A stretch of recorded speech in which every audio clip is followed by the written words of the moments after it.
Hello दोस्तों, स्वागत है आपका बीएस और हाई इंजीनियरिंग मैथमेटिक्स सोल्यूशन में। ये वीडियो प्रॉब्लम 3.2 का पार्ट 3 वीडियो है फ्रेंड्स। इसका पिछला वाला वीडियो पार्ट 1 पार्ट 2 अगर आपने वॉच कर लिया है तो बहुत अच्छी बात है, नहीं देखा तो देख लो। आज इस वीडियो में प्रॉब्लम 3.2 में जितने भी क्वेश्चन बच गए हैं, टोटल 4 ही बचे हैं, ज़्यादा नहीं बचे हैं, उसे एंड करके ही जाएंगे। ये काफ़ी लेंदी बन जाए फ्रेंड्स। पार्ट 1 बना, पार्ट 2 बना, पार्ट 3 तक बन गया। मैक्सिमम मेरा पार्ट 2 जा रहा है, लेकिन ये 3D है और जेब्रा है। इसमें ज़्यादा प्रूफ होते हैं तो ज़्यादा आपको लिखने होते हैं, और ज़्यादा लिखने हैं तो समझने भी ज़्यादा हैं, तो इसलिए लेंदी हो पा रहा है। तो प्लीज़ की पेशेंस। चलो बचा हुआ क्वेश्चन कंप्लीट करते हैं। तो फ्रेंड्स, हमने 15 तक क्वेश्चन कंप्लीट कर लिया था। हम 16 से इसमें स्टार्ट कर रहे हैं। तो देखो 16 रीड कर रहे हैं। So that the straight lines whose direction cosine are the given by the equation this और आपको प्रूफ करने हैं फर्स्ट और सेकंड।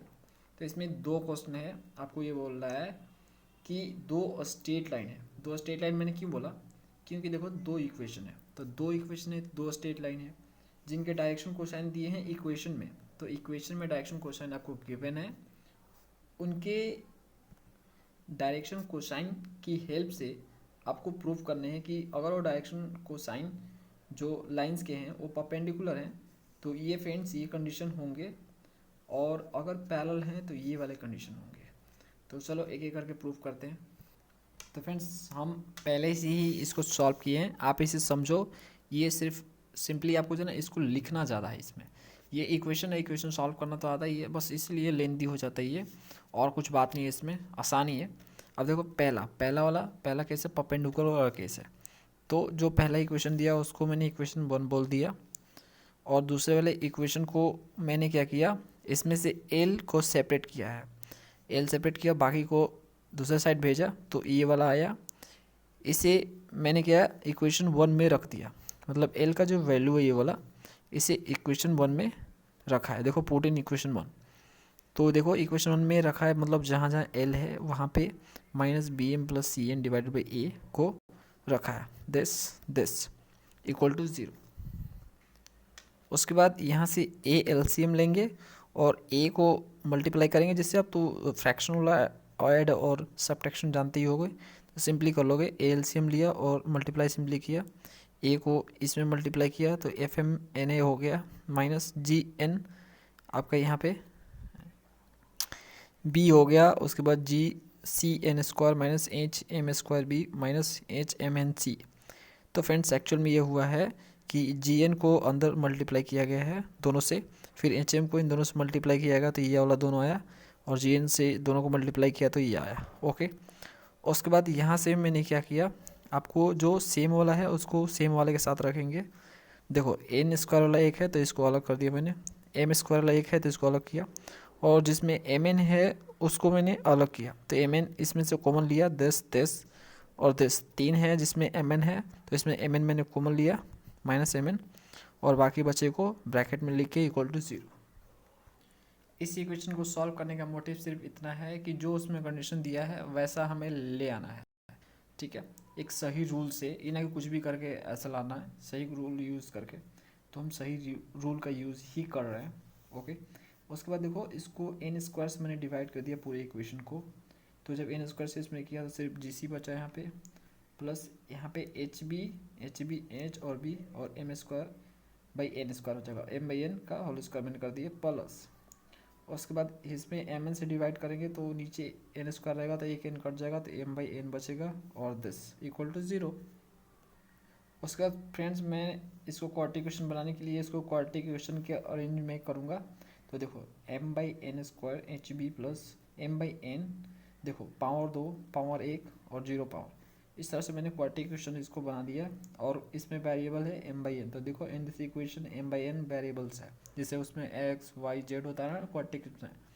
तो यहाँ पे m/n वेरिएबल है, क्योंकि यहाँ पे ही ये वेरिएबल के फॉर्म में काम कर रहा है।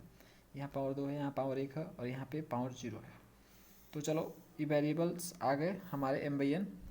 तो जो हमारे वेरिएबल है m/n है, तो रूट भी हमारे m/n में ही होंगे। तो फ्रेंड्स, उसके लिए मैंने लिखा प्रोडक्ट ऑफ रूट्स। अब मैं प्रोडक्ट ऑफ रूट्स निकालता हूँ। तो जैसे उसमें आप निकालते हो ना क्वाड्रेटिक इक्वेशन होता है, तो alpha into beta alpha plus beta निकालते थे, sum of roots, product of roots, तो उस तरह से मैंने प्रोडक्ट ऑफ रूट्स यानी अल्फा इंटू बीटा निकाला। तो m1/n1 देखो m/n के फॉर्म में आया था ना हमारा वेरिएबल, तो m1 पहला रूट, m1/n1 पहला रूट, दूसरा रूट m2/n2, दोनों का प्रोडक्ट, ये मल्टीप्लाई का साइन है, m1/n1 into m2/n2 equal to GC/HB, यानी C/A होता है ना, alpha into beta equal to क्या होता है C/A।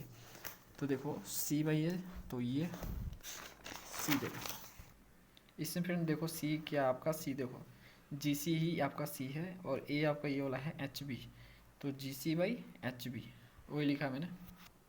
तो मैंने यहाँ GC/HB लिखा। अब देखो m1/n1 into m2/n2 equal to, अब इसको GC/HB को हम ऐसे लिख सकते हैं, ठीक है, G/B, ये जो B है नीचे, ये जो है इसके ऊपर जाएगा तो G/B हो जाएगा, और C नीचे आएगा H/C हो जाएगा। इसको आप करोगे तो सिंपली आपका यही आ जाएगा, ठीक है। तो ये मैंने कुछ अलग नहीं किया है, इसको थोड़ा सा अरेंज किया है अपने तरीक़े से, जिससे हम जो लाना चाहते हैं वो ला पाए। देखो फ्रेंड्स, ये एक्चुअल में वही चीज़ है, कुछ अलग मत समझना इसको। देखो G/H/C है, ये एक्चुअल में कुछ और नहीं था। ये क्या करेंगे, देखो अगर मुझे ऐसा इसको लाना है तो इसका मतलब क्या करना पड़ेगा मुझे, तो G/B, और ये जो है ये डिवीज़न है, तो जब मल्टीप्लिकेशन में चेंज होगा तो पलट जाएगा, ये इस तरह से होगा, ठीक है।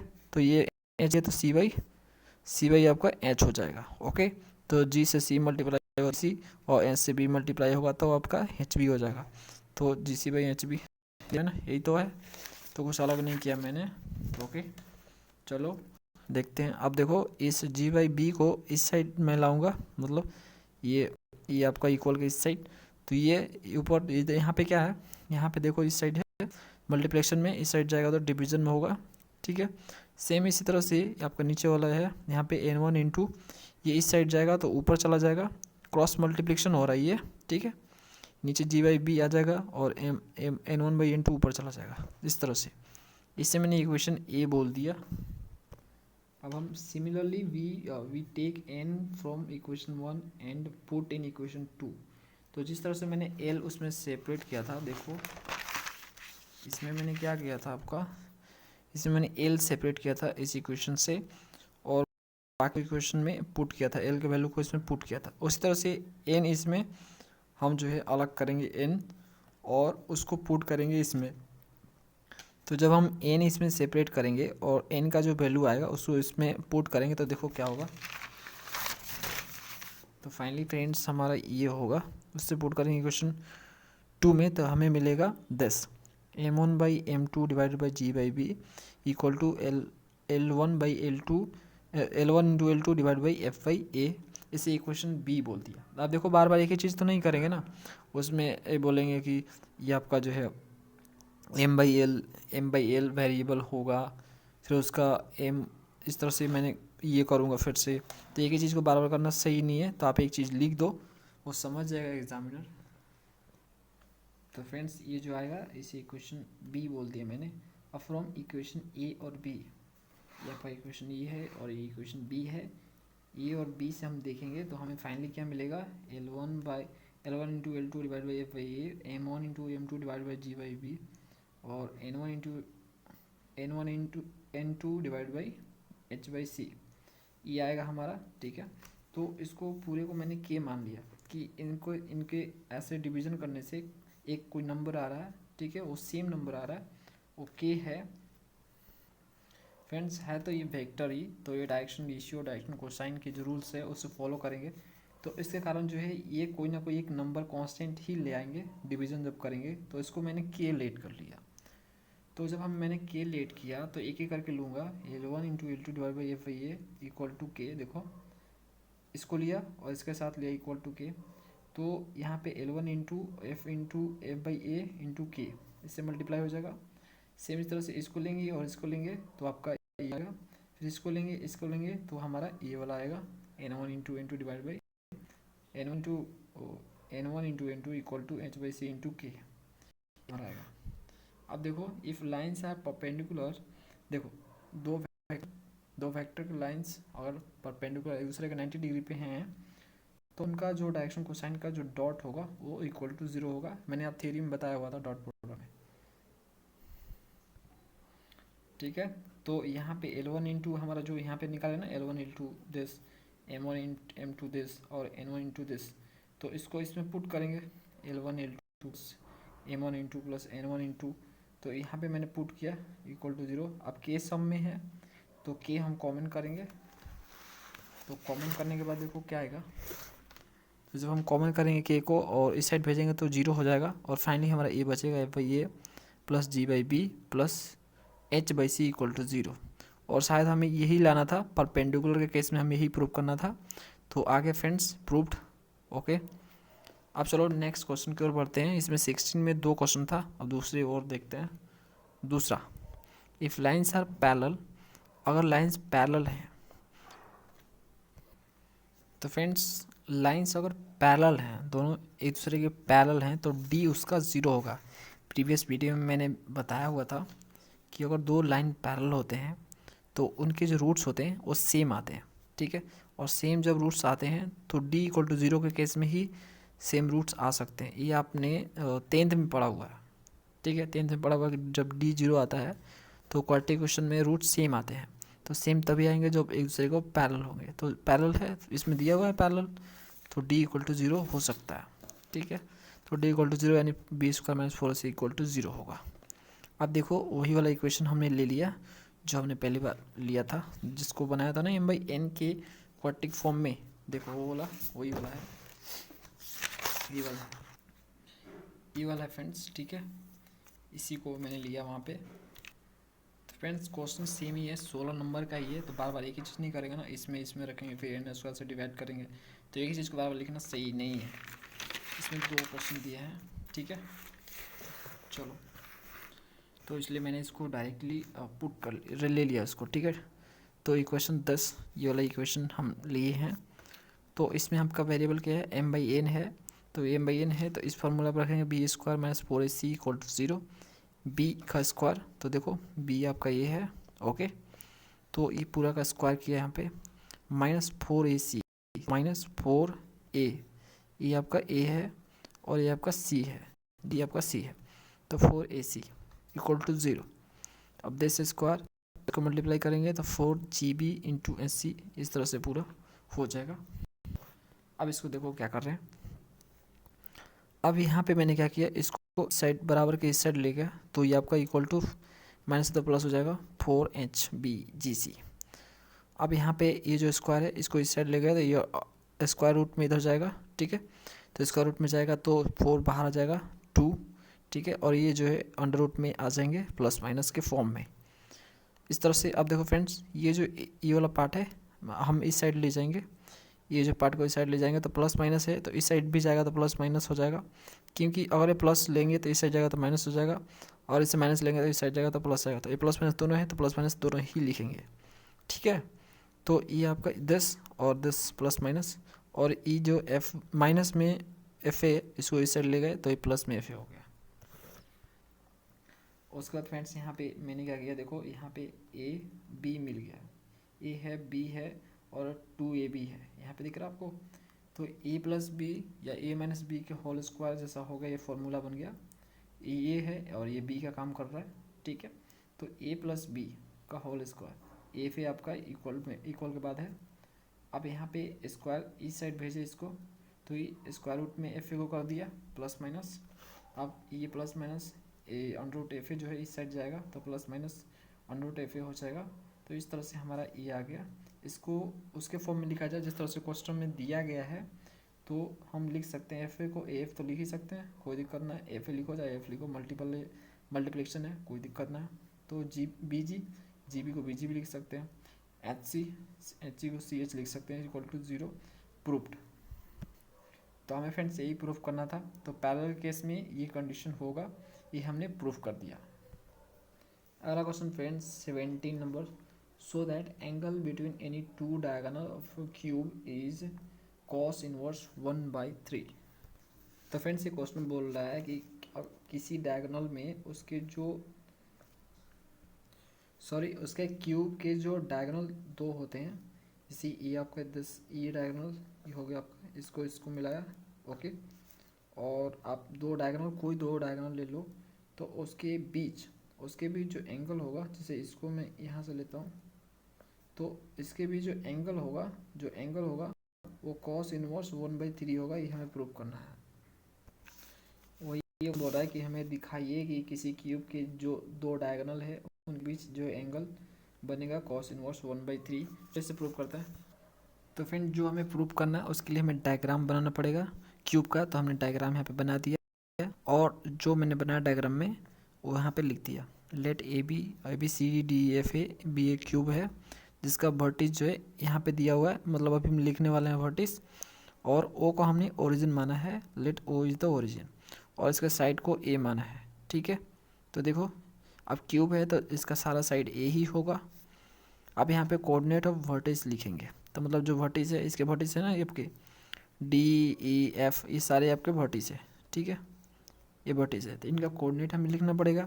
अब इसको हम ओरिजिन बोले हैं, ओ को ओरिजिन, तो देखो पहले ओ का हम कोऑर्डिनेट लिखेंगे। Coordinate of vertices equal to, अब ये ओरिजिन है तो ये सारा जीरो होगा। ठीक है, ये 3D है, पूरी तरह से डायग्राम 3D में है, तो 0,0,0 ओरिजिन मान लिया। अब हम आते हैं ए से, ए का कोऑर्डिनेट लिखेंगे। तो ये है हमारा ए है, तो देखो इसको जो ऐसे है ओ से लेके ए, ये जो आपका इस तरह से लाइन है, ये एक्सिस वाला लाइन है। ठीक है, और ये जो आपका इस तरह से लाइन है, ठीक है, ये वाई एक्सिस का है, और ये आपका सीधा जो लाइन है ये वाला आपको जेड एक्सिस का है। ठीक है, ये जेड एक्सिस को कोऑर्डिनेट को डिनोट करता है, ये एक्स एक्सिस को वाई एक्सिस को कोऑर्डिनेट को डिनोट करता है। तो यहाँ पे देखो ए का कोऑर्डिनेट क्या होगा, तो ए का कोऑर्डिनेट ये है, तो देखो ये ओरिजिन से ए डिस्टेंस पे है, तो ये देखो सारा हम देखो ये क्यूब है ना, तो क्यूब है तो इसका साइड का लेंथ क्या होगा, ए होगा। तो सिर्फ एक्स के लाइन में ही सिर्फ दूरी तय कर रहा है, मतलब एक्स एक्सिस में ही डिस्टेंस तय कर रहा है, इसका कोऑर्डिनेट ए होगा। ठीक है, और कहीं नहीं ना वाई एक्सिस पे आ रहा है ना जेड एक्सिस पे आ रहा है, तो इसलिए इसका वाई भी 0 होगा और जेड भी 0 होगा। ओके, अब देखते हैं बी का कोऑर्डिनेट, बताओ बी क्या क्या होगा।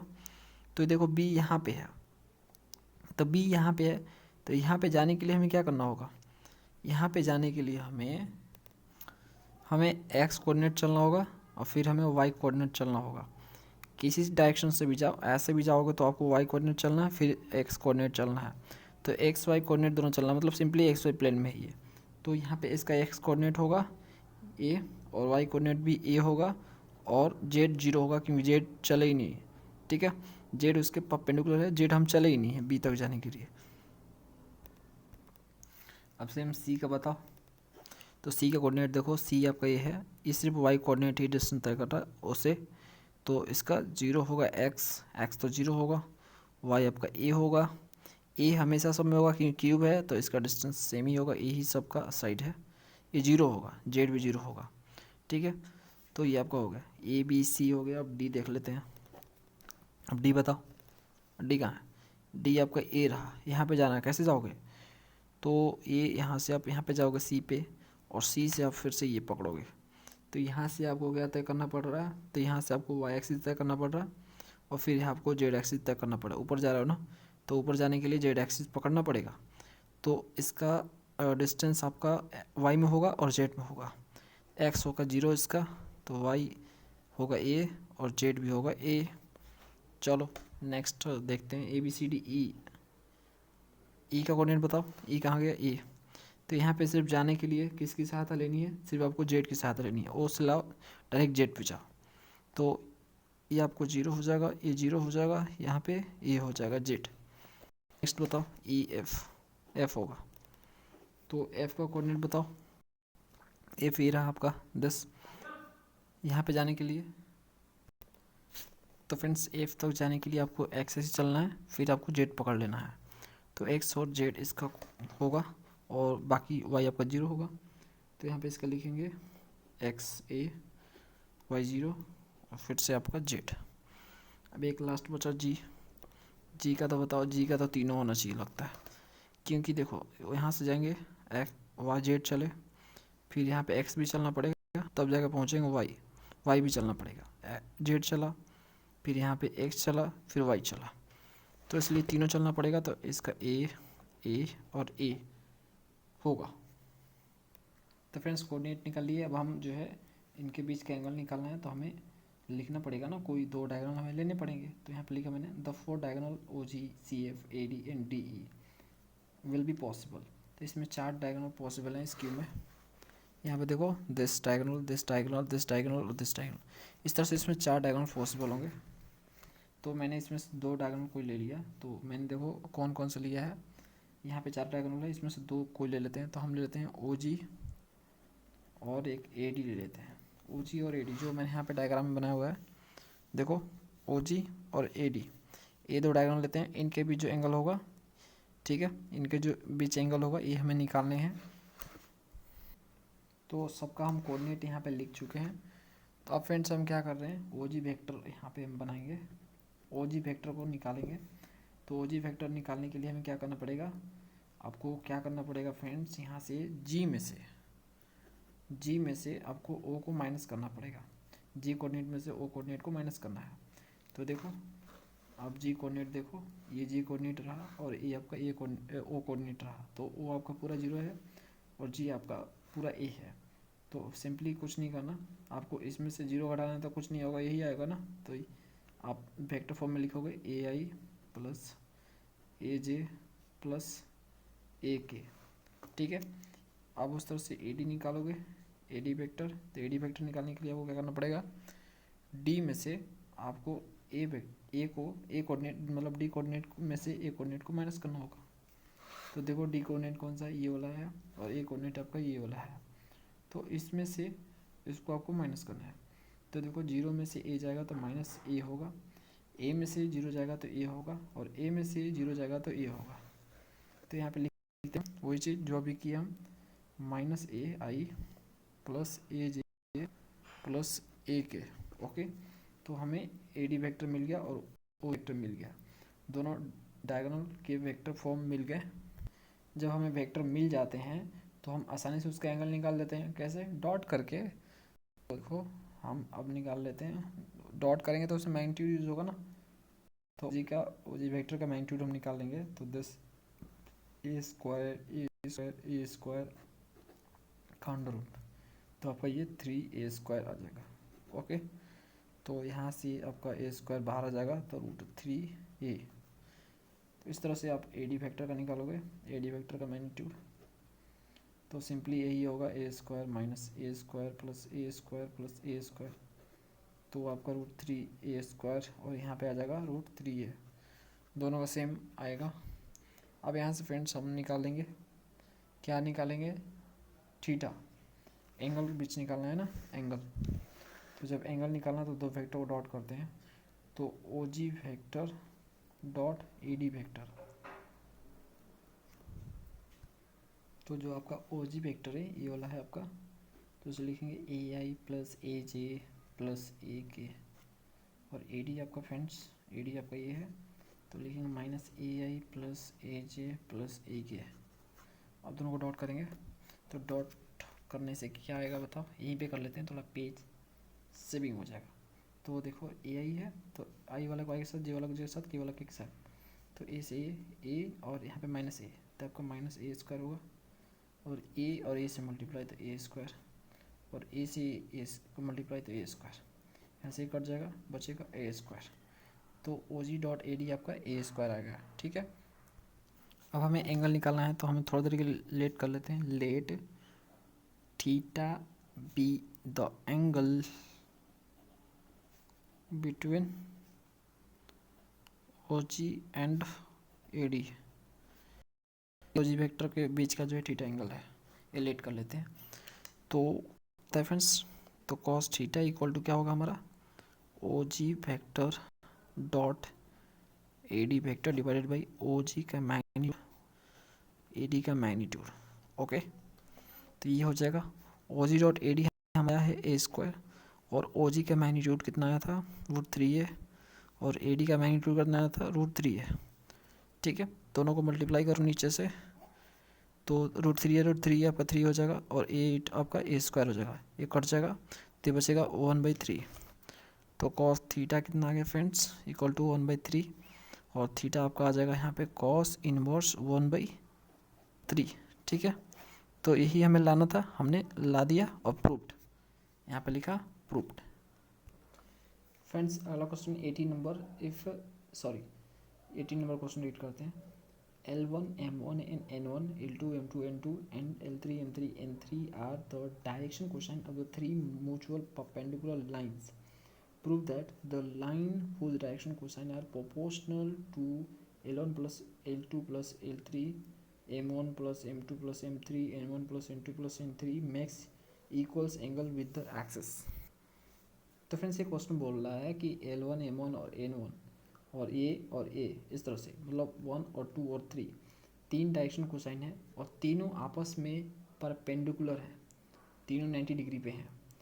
तो आपको दिखाना है ये कि एक डायरेक्शन कोसाइन और है, चौथा डायरेक्शन कोसाइन एक है जो जिसका डायरेक्शन कोसाइन ये वाला है, ठीक है। ये L1 plus L2 plus L3 M plus M2 plus M3 और N1 plus N2 plus N3 आपका ये डायरेक्शन कोसाइन उसका है, वो इन तीनों से एंगल बना रहा है, बराबर बराबर एंगल बना रहा है। मतलब दिस और L1 M1 N1 और दिस L2 M2 N2 और दिस L3 M3 N3 के साथ जो है सेम एंगल बना रहा है। इसको डायग्राम से समझो। यहाँ पर सपोज करो तीन लाइन है, ठीक है। एक चौथा लाइन भी है जो इस लाइन से भी थीटा एंगल बना रहा है, इस लाइन से भी थीटा एंगल बना रहा है और इस लाइन से भी थीटा एंगल बना रहा है। ये हमें प्रूव करना है, ठीक है। ये वाला लाइन जो दिया है ये आपको गिवन है और इसी की सहायता से तीनों लाइन के बीच एंगल आपको निकालने हैं, वो बराबर आने चाहिए, ये दिखाना है आपको। चलो करते हैं इसको। तो फ्रेंड्स इसमें भी बहुत ज़्यादा लिखने हैं, इसलिए ऑलरेडी मैं इसको बना कर रखा हूँ, इसे समझो, बहुत ही आसान है। It is a given that, ऐसा दिया हुआ है कि L1 M1 N1 L2 M2 N2 and L3 M3 are direction cosine है थ्री म्यूचुअल परपेंडिकुलर लाइंस के, मतलब तीन लाइन के ये डायरेक्शन कोसाइन है रिस्पेक्टिवली। ये पहला लाइन, दूसरा लाइन, तीसरा लाइन। अब देखो यहाँ पे क्या होगा, अगर ये म्यूचुअली परपेंडिकुलर है, मतलब एक दूसरे के परपेंडिकुलर है, 90 डिग्री पे हैं, तो ये रूल को फॉलो करेंगे, इनका डायरेक्शन कोसाइन का डॉट क्या होगा, 0 होगा, ठीक है। जैसे जैसे मैंने क्या किया, इसको डॉट किया तो देखो ये आपका 0 होगा। फिर मैं क्या करूँगा, इसको इसके साथ डॉट करूँगा तो भी 0 होगा, क्योंकि परपेंडिकुलर एक दूसरे के। फिर सेम उसी तरह से मैं क्या करूँगा, यहाँ पे ये देखो L2 L3 किया, मतलब इसको इससे डॉट किया तो 0 आ गया। मतलब तीनों को आपको आपस में डॉट करने हैं। इसको देखो, इसको इसके साथ लिया पहला नंबर, फिर इसको मैंने इसके साथ डॉट किया, फिर इसको इसके साथ डॉट किया, तो ये आपका 0। तो तीन ही डॉट हो सकते हैं, ठीक है। तीन ही आपके इक्वेशन यहाँ पे बन सकते हैं परपेंडिकुलर के केस में, क्योंकि फ्रेंड्स तीन ही लाइन है और तीन ही आपस में परपेंडिकुलर है, इसलिए तीन ही आपका बन सकता है। तो इस तरह से ये आपका 0 होगा। तो ये इक्वेशन हम लिख सकते हैं, कोई दिक्कत नहीं है।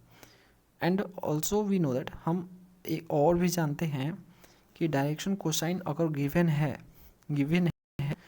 तो उसका स्क्वायर का सम इक्वल टू 1 होता है, ये जानते हैं ना।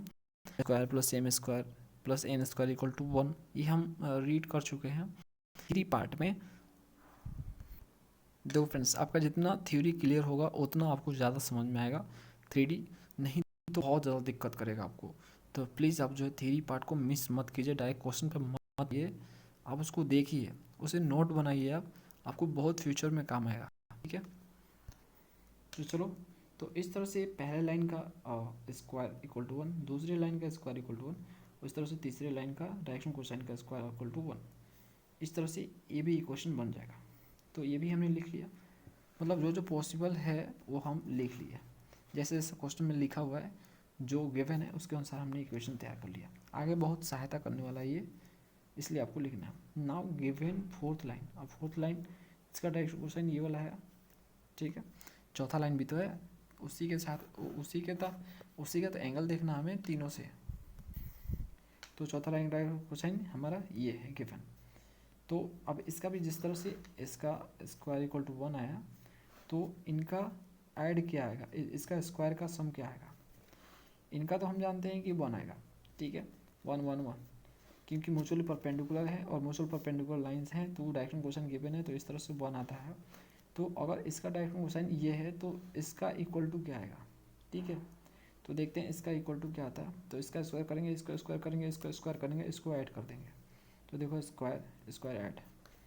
अब इसको स्क्वायर करने के बाद जब इसको स्क्वायर को तोड़ेंगे, जब फ्रेंड्स तीनों स्क्वायर को तोड़ेंगे तो देखो एक एक्चुअल में a+b+c का होल स्क्वायर है, तो उसी फॉर्मूला पे इसको हम तोड़ेंगे।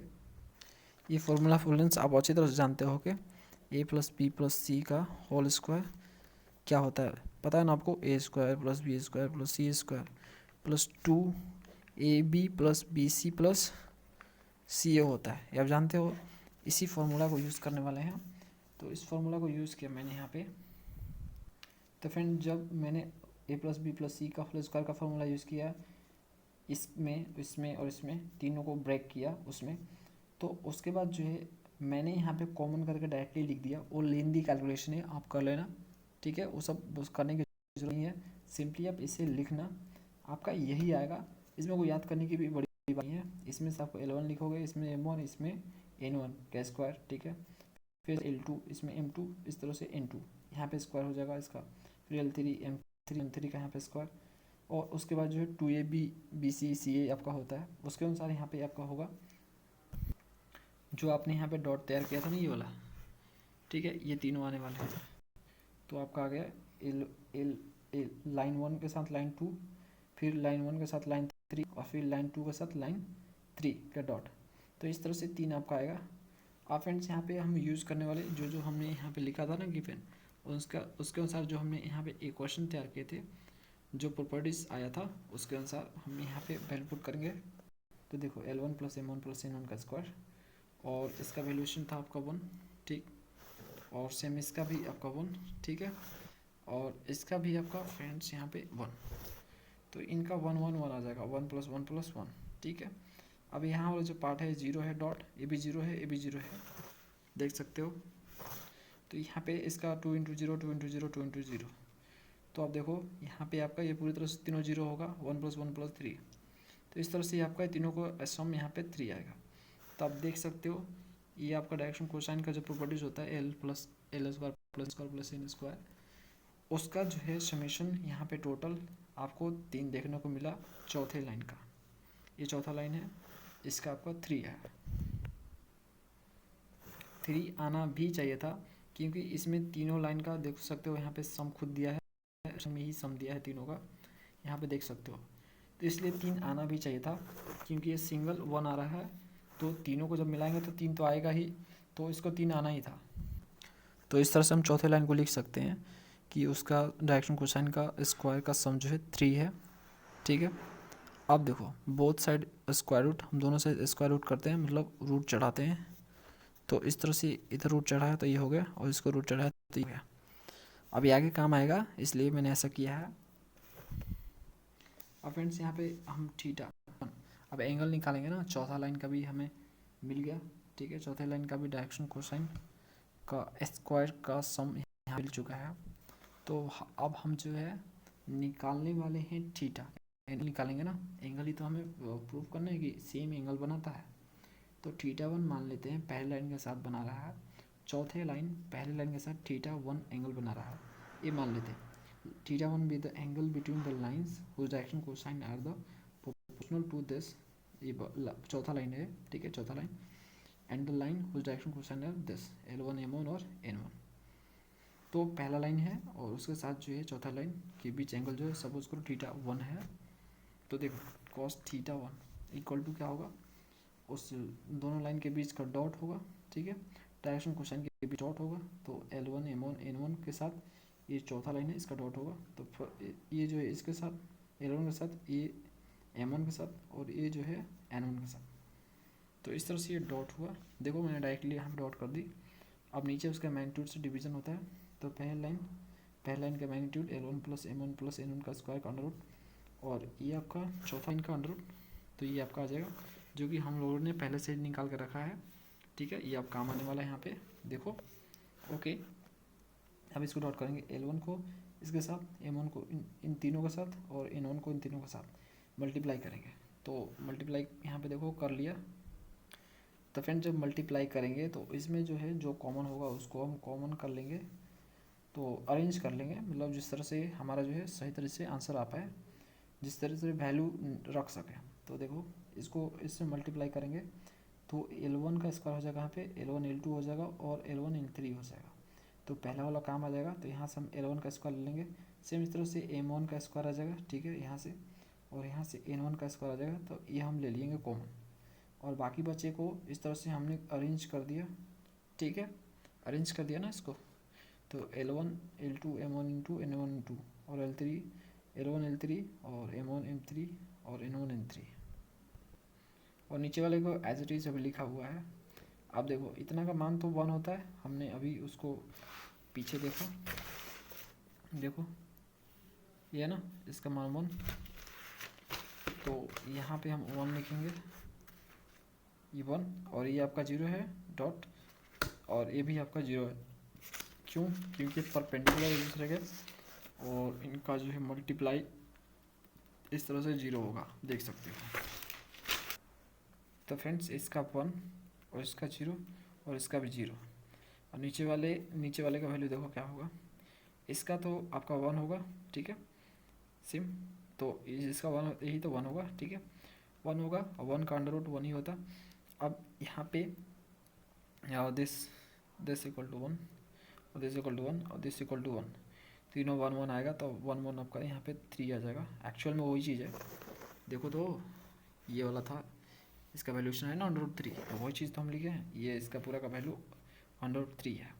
अब यहाँ पे 1 डिवाइड बाई √3 आएगा, तो कॉस थीटा 1 इक्वल टू यहाँ पे 1 बाई √3 आपका निकल गया, थीटा 1 का वैल्यू निकल के आ गया 1 बाई √3। ओके, अब इस तरह से हमें थीटा 2 और थीटा 3 निकालने हैं, मतलब लाइन 2 के साथ फिर लाइन 3 के साथ। तो फ्रेंड्स हम बार बार ये चीज़ नहीं करेंगे कि ये लिखेंगे, ठीक है, फिर ये वाला करेंगे, तो इतना लेंदी बार बार लिखने की ज़रूरत नहीं है। एक बार एग्जामिनर समझ चुका है कि एक्चुअल में आप क्या करना चाहते हो, उसके बाद जो थोड़ा सा लेक्चर लिख दो वो समझ जाएगा। सिमिलरली एंगल थीटा 2 मान लेते हैं, चौथा लाइन और दूसरा लाइन, ठीक है, ये मान लेते हैं थीटा 2, तो उसका भी cos theta 2 equal to 1 by √3 ही आएगा। सेम इस तरह से एंगल थीटा 3 मान लेते हैं, चौथा लाइन और तीसरे लाइन के साथ, उसके बीच एंगल जो होगा थीटा 3 होगा, ये हम लेट कर लेते हैं, तो उसका भी सेम वैल्यू आएगा। ओके, तो इस तरह से हम देख सकते हैं cos theta 1 cos theta 2 cos theta 3 जो है 1 बाई √3 है, जो कि सेम आ रहा है, और सेम ही हमें प्रूव करने थे, उसमें इक्वल दिया था कि इक्वल ही है, हमें दिखाइए सो दैट कीजिए, तो हमने फ्रेंड्स यहाँ पे दिखा दिया। अब यहाँ पे हम लिख सकते हैं प्रूव्ड, ठीक है, इस तरह से सॉल्व होता है। अगला क्वेश्चन लास्ट क्वेश्चन है, चलो करते हैं उसे। तो फ्रेंड्स ये प्रॉब्लम 3.2 का लास्ट क्वेश्चन है। 19 AB BC the diagonal of the adjacent faces of the rectangular box with its center at the origin O, its edges are parallel to the axis. If the angle BOC COA AOB are equal to theta phi psi respectively, prove that cos theta plus cos phi plus cos psi equal to -1।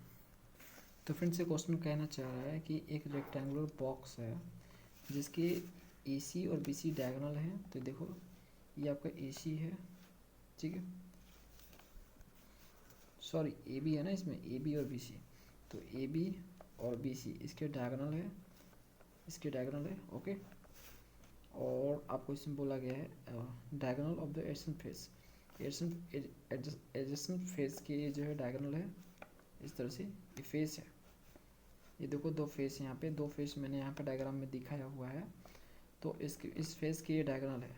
तो diagonal आपका ये होता है ना, जैसे ये same होता है, तो ये फ्रेंड्स ये डायगोनल होता है ना, ये फेस का डायगोनल हो गया। तो सेम इसी तरह से ये आपका फेस है, इसका डायगोनल है, तो फेस का डायगोनल है और ओरिजिन O है, तो देखो ओरिजिन O है and it's edges are parallel to axis, जो इसके एज हैं वो एक्सिस के पैरेलल हैं, यानी ये जो AB है और BC है वो एक्सिस के पैरेलल है। तो यहाँ पे देखो आप देख सकते हो इसमें पैरेलल है। तो अब देखो फ्रेंड्स यहाँ पे बोल रहा है आपको कि एंगल BOC COA और AOB थीटा है, फाई और साई है, तो BOC आपका है BOC ये वाला एंगल, ये आपका थीटा है, उसके बाद जो COA है, तो COA ये आपका पूरा एंगल है, ये आपका जो है फाई है, और ये आपका लास्ट वाला एंगल AOB ये वाला जो है एंगल आपका ये साई है। तो इस तरह से फ्रेंड ये बोल रहा है आपको एंगल है, तो आप हमें दिखाइए कि cos theta plus cos phi plus cos psi equal to -1 होगा। चलो प्रूव करते हैं इसको मैथमेटिकली, तो ज़्यादा समझ में आएगा। तो फ्रेंड्स क्वेश्चन सॉल्व करने के लिए सबसे पहले डायग्राम बनाया जाता है, और जो डायग्राम में किया जाता है उसको लिखा जाता है। तो हमने लिखा let the lengths of edge parallel to the XYZ axis. तो जो इसके एज हैं, जो इसके एज होते हैं, ये कोई आपका जो रेक्टेंगुलर बॉक्स होता है ऐसा होता है, इसमें 4 एज है ना आपके, 1 2 3 4।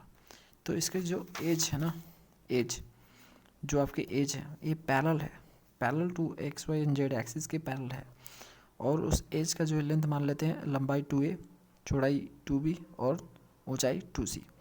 इस तरह से क्योंकि ये 3D में है तो इसलिए इसका ऊंचाई भी होगा, तो लंबाई चौड़ाई ऊंचाई, तो respectively then coordinate of ABC। तो कोऑर्डिनेट ऑफ ABC यहाँ पे है, मैंने लिख दिया यहाँ पे। तो देखो क्वेश्चन में लिखा हुआ है कि जो B है, ठीक है ना, यहाँ पे देखो क्वेश्चन में जो लिखा है, यहाँ फ्रेंड्स लिखा है its centre at origin O, यानी जो रेक्टेंगुलर बॉक्स है उसका जो सेंटर है वही उसका ओरिजिन है। तो ये रेक्टेंगुलर बॉक्स है, तो ये रेक्टेंगुलर बॉक्स फ्रेंड्स ये कंप्लीट नहीं है, आधा अधूरा ही है, कंप्लीट इधर भी होगा, ठीक है ना। देखो आधा उधर है आधा इधर है, तो इधर वाला भाग बनाएंगे तो वो ढक जाएगा, इसलिए हम फिलहाल में उधर वाला ही भाग बना रहे हैं जितना समय प्रूफ हो सके। तो वो है उसके बीच का सेंटर है, इस तरह से एक बॉक्स है सपोज करो। देखो फ्रेंड्स इस कॉपी के हिसाब से समझो, देखो यहाँ पे ना, यहाँ पे ये आपका B है, ठीक है। तो ये B जब है तो यहाँ से देखो ऐसे ये इधर वाला जो पार्ट हो जाएगा ये उसका चौड़ाई, ये आपका लंबाई हो जाएगा, और जो मोटाई होगा ये ऐसे हो, ठीक है। ये जो पेज का जो जिस तरह से पेज भरा होता है ना, ये कॉपी जो है जितना मोटा है ये उसका मोटाई हो गया।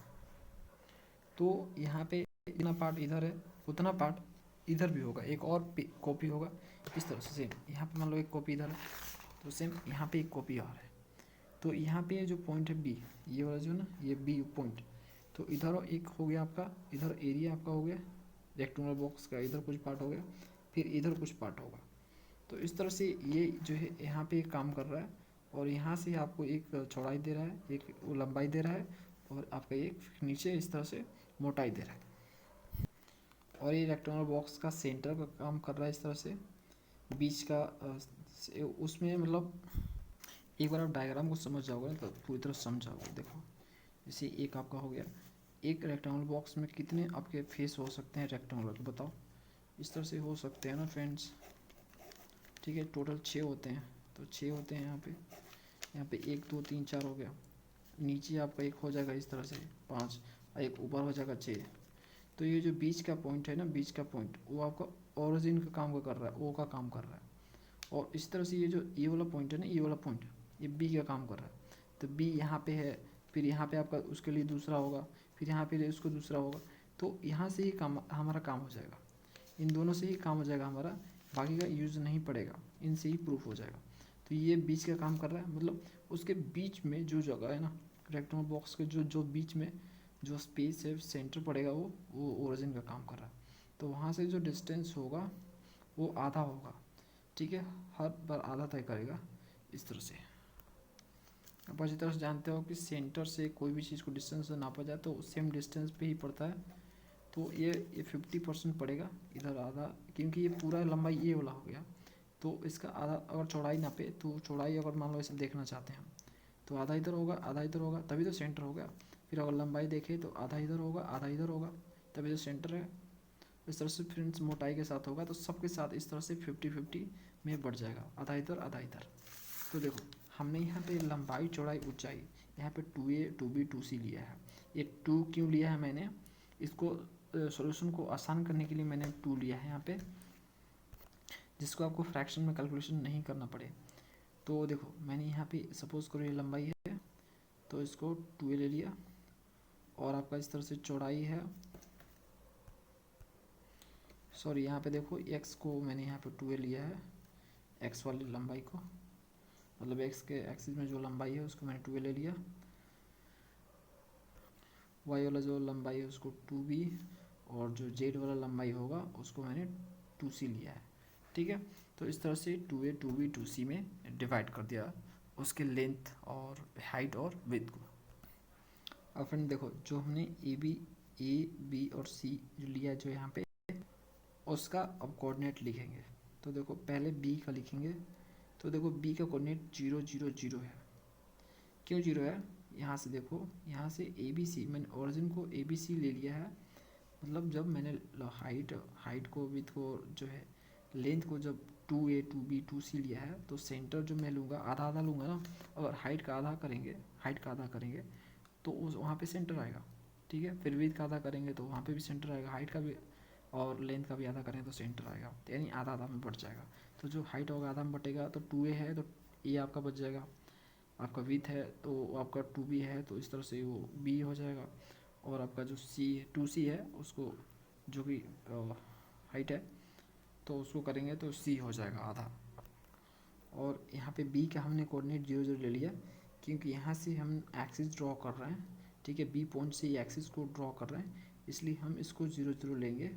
देखो ओरिजिन तो ये है, इसको बोला गया है कि ओरिजिन यही रहेगा, वही रहेगा, लेकिन हम यहाँ पे बी को 0 0 इसलिए करेंगे क्योंकि हम यहीं से ड्रॉ कर रहे हैं, एक्स वाई और जेड एक्सिस ड्रॉ कर रहे हैं। तो जहाँ से ड्रॉ करते हैं ना, तो वो आपका यहाँ पे ओरिजिन पॉइंट हो जाता है, उसको 0 0 लेते हैं। यहाँ पे ओ हम इसलिए ले रहे हैं क्योंकि क्वेश्चन में ऐसा बोला गया है कि रेक्टेंगुलर बॉक्स का जो ओरिजिन होगा वो उसका सेंटर में होगा और वो होगा, लेकिन बी का भी तो कोऑर्डिनेट हमें लिखना पड़ेगा ना। तो बी का कोऑर्डिनेट लिख रहे हैं। तो हम देखो, जैसा क्वेश्चन में बोला गया है कि पैरेलल भी ड्रॉ करना, आपको जिस तरह से कंडीशन बोला गया, जो कंडीशन दिया गया उसके अनुसार ही हमें ड्रॉ करना पड़ेगा। इसलिए फ्रेंड्स हमें इतना क्रिटिकल डायग्राम ड्रॉ करना पड़ रहा है। इसको एक बार समझ जाओगे, सॉल्यूशन बहुत आसान है, बस डायग्राम थोड़ा सा डिफ़िकल्ट है इसको समझना। बहुत आसान, मैं आपको शब्दों में समझा रहा हूँ, इसको समझ जाओ। कि देखो इसमें पैरेलल भी बोला गया है कि पैरेलल भी खींचिए, जो एक्सिस के पैरेलल भी होना चाहिए पैरेलल नंबर। दूसरा ये भी आप हमें बताइए कि जो ओ होगा उसका ओरिजिन होगा रेक्टेंगुलर बॉक्स का सेंटर होगा, तो ये भी बोल रहा है वो। तो हमें सारे कंडीशन को फॉलो करते हुए ही डायग्राम, इसलिए ऐसा ही बन रहा है। नहीं तो हम डायरेक्ट यहाँ पे बी को ही ओ बना देते।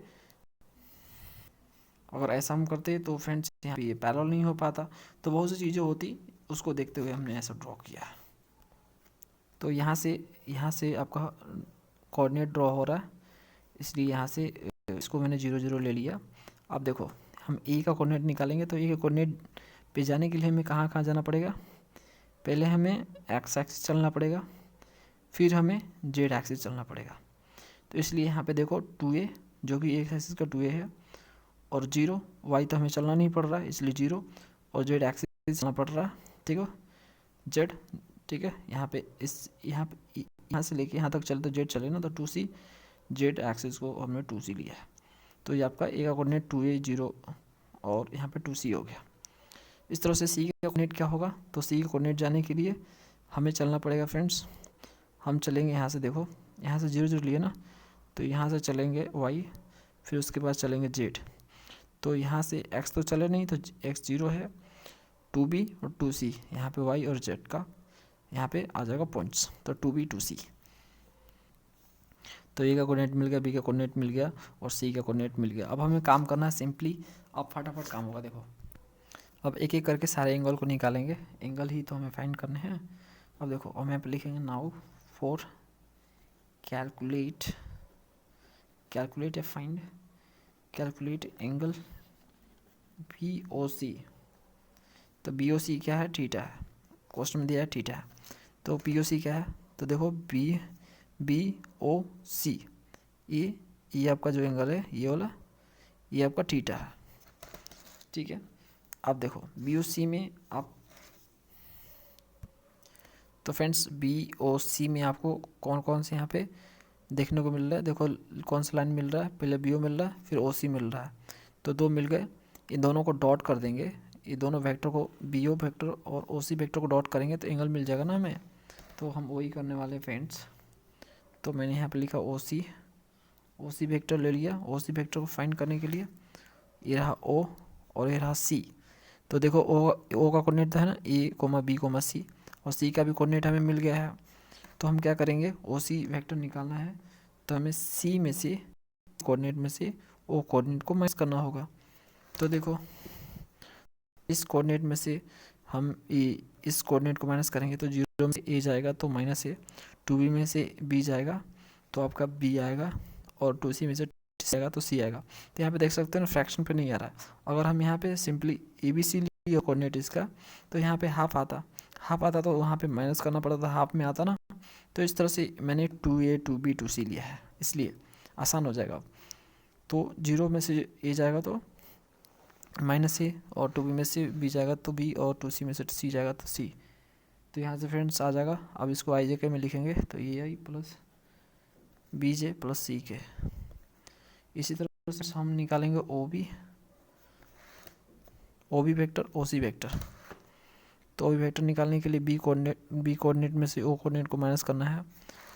तो देखो बी कोऑर्डिनेट आपका है 0,0,0, ओ कोऑर्डिनेट है ए बी सी, तो बी में से ओ यानी सारा का सारा माइनस आएगा। तो minus A I sorry minus B J और माइनस सी के। तो ये आपका हो गया। अब दोनों को डॉट कर देंगे।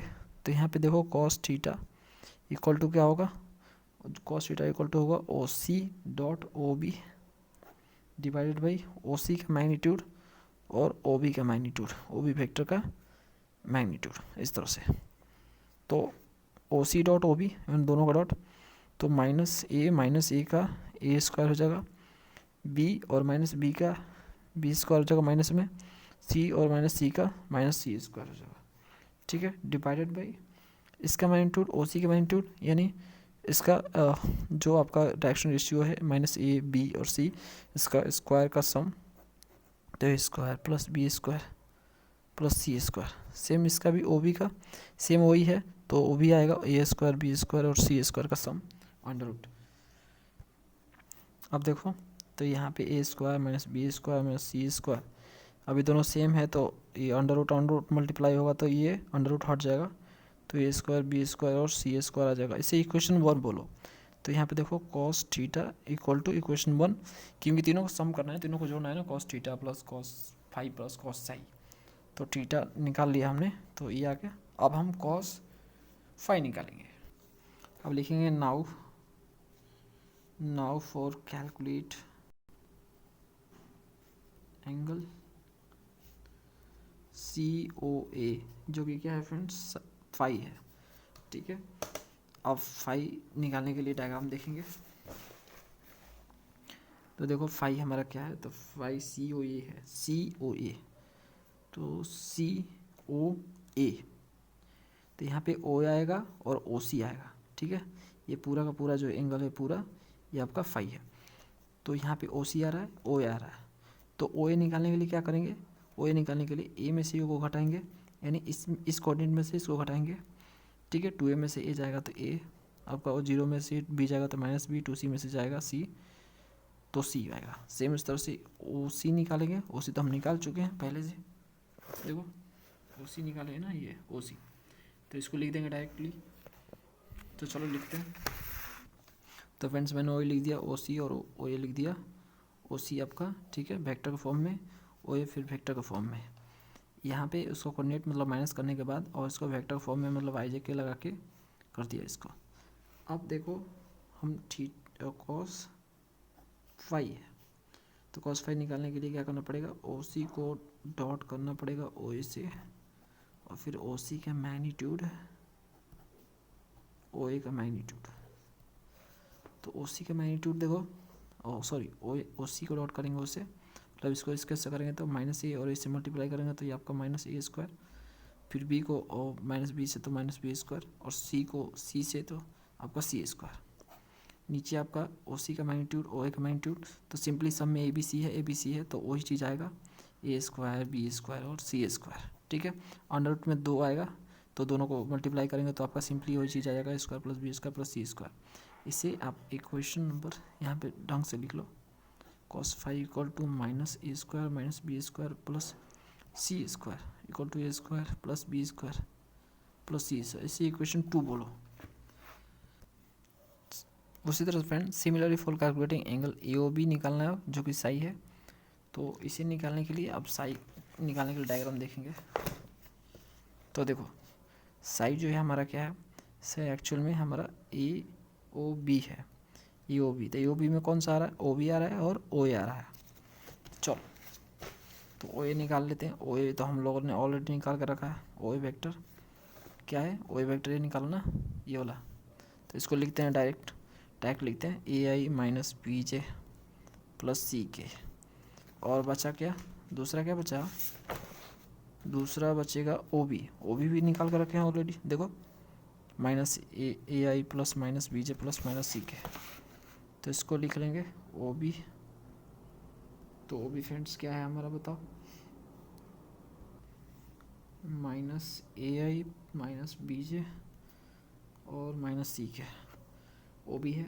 अब हम निकालेंगे कॉस साई इक्वल टू आपका हो जाएगा यहाँ पे OA vector dot OB vector divided by OA का मैग्नीट्यूड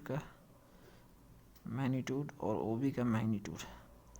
अब OA को OB से डॉट करेंगे, इसको इससे करेंगे तो A और माइनस A को यहाँ पे A स्क्वायर माइनस में इस तरह से ये माइनस माइनस है तो प्लस हो जाएगा। तो इस तरह से ये B स्क्वायर हो जाएगा और ये माइनस प्लस है तो माइनस हो जाएगा C स्क्वायर। सेम नीचे वाला सेम थिंग आएगा, यही वाला A square plus B square under root A square B square C square आएगा और इसका भी वही आएगा। तो अंडर रूट दोनों से मल्टीप्लाई होगा तो ये आपका सिंपली से वही चीज़ A स्क्वायर B स्क्वायर और C स्क्वायर आएगा। ठीक है, तो यहाँ से आपका कॉस साई इक्वल टू आ गया minus A square plus B square minus C square divided by A square plus B square plus C square. इसे इक्वेशन 3 बोलो। अब friends cos theta cos phi और कॉस साई को sum बोल रहा है ना -1 प्रूव करने के लिए, तो तीनों को जोड़ना पड़ेगा हमें। तो इक्वेशन 1 + 2 + 3 कर दो, तीनों इक्वेशन को जोड़ दो। तो जोड़ेंगे तो यहाँ पे लिखेंगे जोड़ के, देखो लिख रहे हैं, यहाँ पे नहीं आएगा, चलो दूसरे पेज को पढ़ो। तो जब सम करेंगे तो cos theta plus cos phi plus cos psi equal to आपका आएगा, देखो कॉस थीटा का आया था वैल्यू यहाँ पे A square minus B square minus C square, A square plus B square plus C square. Cos phi का माना था हमारा यहाँ पे minus A square minus B square plus C square divided by A square plus B square plus C square. अब यहाँ पे आया था आपका कॉस साई का मान minus A square plus B square और क्या था फ्रेंड्स, तो माइनस C स्क्वायर था। नीचे आपका A square plus B square plus C square. ठीक है, नीचे सेम है तो एलसीएम आपका नीचे सेम होगा A square plus B square plus C square. ठीक, अब यहाँ से ये सेम है तो इसको लिख देंगे हम A square minus B square minus C square और ये प्लस, तो ये एज इट इज हो जाएगा minus A square minus B square plus C square और यहाँ पे minus A square plus B square और माइनस C स्क्वायर। देखो कुछ चीज़ें कट जाएगी तो जो कट जाएगी काटो, जैसे C square plus minus cut गया, सेम उस तरह से आपका B स्क्वायर कट जाएगा प्लस माइनस, उसके बाद उस तरह से आपका A स्क्वायर भी कटेगा प्लस माइनस, बाकी जो बचे को लिखेंगे।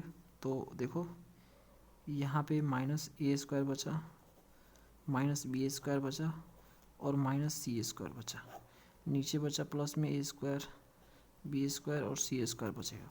इसमें से माइनस कॉमन लेंगे तो minus A square plus B square plus C square हो जाएगा ऊपर और नीचे A square plus B square plus C square cut गया। तो आपका क्या बचा फ्रेंड्स, फाइनली आपका -1 बचा। तो यहाँ पे लिख सकते हैं हम लोग cos theta plus cos phi plus cos psi equal to -1। ये आपका आ गया, यही हमें लाना था, प्रूफ कर दिया, प्रूफ्ड। तो टोटल इसमें 19 क्वेश्चन था, हमने पूरा क्वेश्चन कंप्लीट किया। और फ्रेंड्स नेक्स्ट पार्ट में नेक्स्ट टॉपिक के साथ मिलेंगे 3.3। ठीक है, थैंक्स फॉर वॉचिंग।